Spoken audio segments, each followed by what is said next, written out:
So why do I think Mihawk is going after Fujitora? The reason why is pretty simple. And all you have to do is zoom in on Fujitora's character design, and you will notice that he has always carried around a certain object that connects him with Mihawk since the beginning of the story, his sword. Well, even though that is not exactly what I mean, this will come later on in the video and actually make things work. I hope so.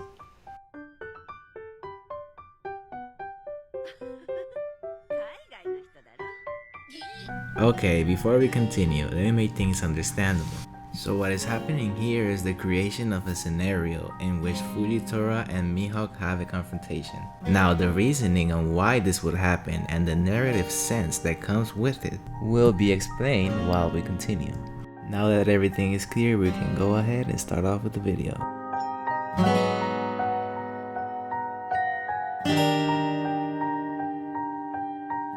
So how did the scenario even came to be in the first place? I will say that the idea pretty much appeared in my head because of the hope I have to see Mihawk finally display what he is truly capable of doing before he fights Zoro. And also now that we know that his epithet was the Marine Hunter, and also now knowing that he is one of the main members of Cross Guild and that their main objective is to go out and hunt Marines for their bounties. I mean, at that point, what else was I gonna think about? So that's where the idea came from. Moving on straight to the next question. What is my reasoning on choosing Fujitora instead of any other admiral? So the reasoning is quite simple actually, but before I explain why, I would like to say that any admiral could have been chosen and it will make total sense, because that is Cross Guild's main objective. But that doesn't negate the fact that Fujitora is the one admiral that makes the most sense.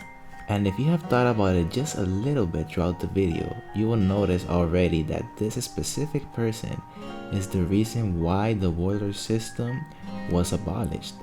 And the fact that that happened is the reason why this organization exists in the first place. And so if we start talking about the Cross Guild members planning to make a move on the Marines, specifically the admirals, you would think that the most likely option for these characters to go after is specifically the person who took away their warlord status. And that also gives Fujitora some points because he is the only admiral that has a connection with all three of these former warlords that we know of course. And in the topic of connections, let me show you the connections I made with these characters' aesthetics. And yes, them having swords was actually something that came in mind obviously, but it was not actually the first thing that came into mind, because the actual first connection that I thought of was the fact that these characters are prominent for the observation haki. And when we are talking about prominent, we're talking about the fact that this guy has Hawkeye in his name. We're also talking about Fuji being a blind admiral that is able to see with observation haki. And the sword connections are coming back, but in a different way than we had expected in the first place. Because really, it is not only the fact that these characters have swords, it's the fact that Fujitora has never used an attack without using his sword. And I can feel comfortable saying that Fujitora is one of the only devil fruit users that I consider a true swordsman. But something else that is very important is the tone of a fight. And I believe that the tone of this fight specifically has the potential to be one of the top 3 most unique fights in the story. So to say it this way, you have 2 characters that are very calm and passive characters. And so to put things in perspective, we have Fujitora, a very passive and chill character, right? But on the other hand, he's raining down meteors from the sky. You also have Mihawk, a very passive character as well, but I don't know if you can consider cutting half of the battlefield as a very passive action. So we have like a contrast between characters' expressions and their actions. And also the fact that these characters really do not have any type of hatred necessarily towards each other. Yes, if Fujitora abolished the warlord system, but I don't think that Mihawk holds a grudge against him. What I'm trying to say is that I think Mihawk will take this fight more in a neutral way and I believe that Fujitora will do the same thing. It's mostly that these two characters are in opposite sides and one messed up the other one's piece a little bit.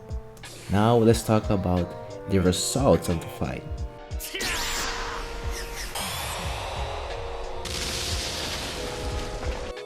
The person I have winning is Mihawk, but it's actually because of a lot more than just these characters' skills.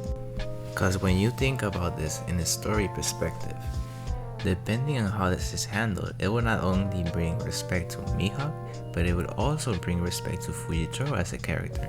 For example, if we have Fuji push Mihawk to levels above we had expected him to, and maybe even leaving a severe injury on Mihawk before he loses, I even believe that will give a lot of respect to Fujitora's capabilities comparing to what he has been shown to do till now.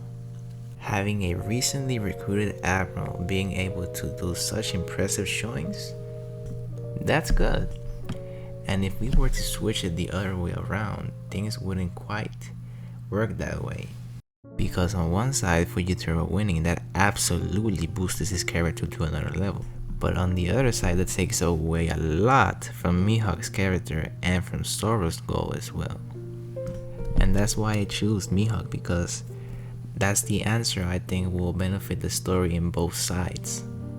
And to know what will happen to the world around them after this event, we first need to know how the fight will end in the first place. We're almost there, so let's continue. So in this route, Fujitora comes out with a few bandages, but pretty much being able to do the same things he was doing before. And on top of that, he has the experience and the growth of the fight against Mihawk. Now on the second route, it's quite different because he is injured to the point where he's not capable of doing the same things he was capable before. And if that happens, the Marines have to put much more importance and have cross-skill as a major priority they have to take care of. And now the third way is by having Mihawk take Fujitora's life. This will be a devastating message for the Marines and all the civilians who had Fujitora as their hero for saving them from the warlords. Not only is the loss of an admiral, it's the loss of the nicest admiral we have ever seen. A possible fleet admiral candidate, a symbol of peace who was trying to give justice to everyone around him, but ended up losing his life to the same people whose freedom he took away. And on the other side of things that it brings, a new admiral has to be recruited. The importance and focus of cross-skill has increased. That also means new bounty increases. New possible members that want to join the organization because of its status. But at the end of the day, the option that I chose was this one. After Fujitora has been defeated, Mihawk looks at him and says that he was a truly worthy opponent and that he is honored to complete his life. And right when Mihawk is about to land his finishing attack, Fuji smiles and says.